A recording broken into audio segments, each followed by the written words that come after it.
pandemic recovery has created surging demand across industries from restaurants to warehouses. And with the labor market favoring the worker, a lot of businesses need help with staffing, even if on an hourly basis. Instawork is exactly what the name implies. It's an app that helps businesses connect with workers they can turn to for one-time, seasonal, or temp-to-hire needs. Sumir Meghani is the co-founder and CEO of Instawork and joins us live. Sumir, it's great to have you on the program. Tell us a little bit about your app and exactly what needs it's plugging right now. My understanding is hospitality, hotels, and also stadiums right now are big beneficiaries of this app. Well, good morning. Thank you for having me. We are the leading marketplace that connects businesses with skilled hourly workers. And we're really excited right now because the demand for flexible work is greater than ever. You mentioned stadiums. I think about 80% of baseball stadiums right now are using Instawork because whenever there's a homestand, you need bartenders, you need cooks to welcome fans.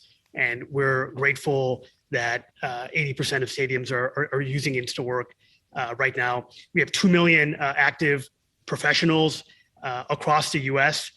We announced our first international expansion to Canada recently. And so on both sides, both with workers seeking extra income, but also businesses who are trying to fill their needs, which has been extremely difficult now more than ever. We're really happy to help make those connections. Yeah, let's pick up on that point, Sumir, because we have spoken to so many business owners in the hospitality sector who've said, look, those employees we used to be able to get in through the door pre-pandemic just are not coming back. So the fact that your app is now seeing demand from that sector, what does that tell you about how these companies are now thinking about the hiring process?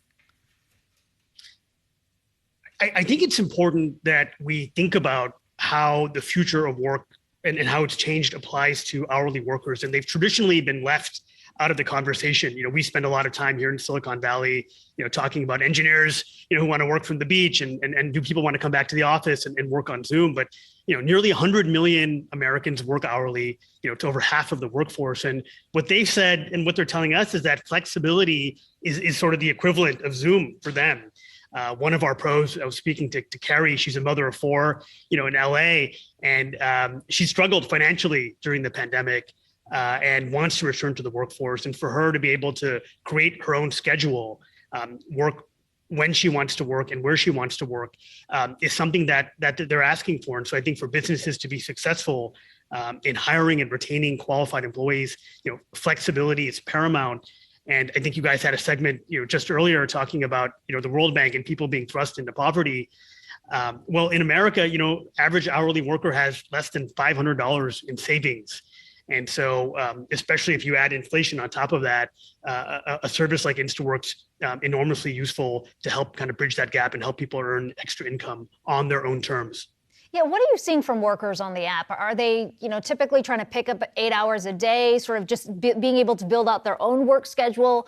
Or are more and more people increasingly turning to the app to maybe make some extra cash? Because to your point, the prices, the cost of goods are just going up. Well, we see both behaviors, and they're very common. We have users who are working fairly regularly on the app, but maybe taking time off, when they want to, for example, travel. But we also see a lot of pros who are just using Instawork to make extra income. 90% of our professionals say that flexibility and higher pay are the two biggest, reasons they're on the app. And most of our pros, can make on average double their state's minimum wage in the markets we operate in. So it's more money, and it's money on the terms that you want. And the great thing about it is if you do find a company that you love or the next job of your dreams, it can potentially even turn into a full-time or permanent job. And so both sides have the opportunity to try before they buy as well, which we think is great for the market.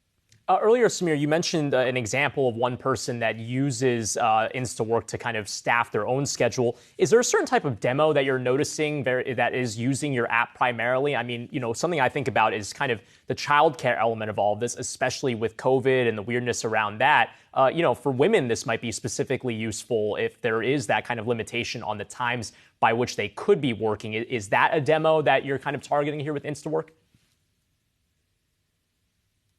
Well, it's funny. It wasn't a demo we were particularly targeting, but especially when the pandemic hit, there were a lot of moms, particularly working moms, who wanted to get back into the workforce who saw Instawork as a vehicle, right, to get back, earn extra income to support themselves and their families. And Carrie is one example of that.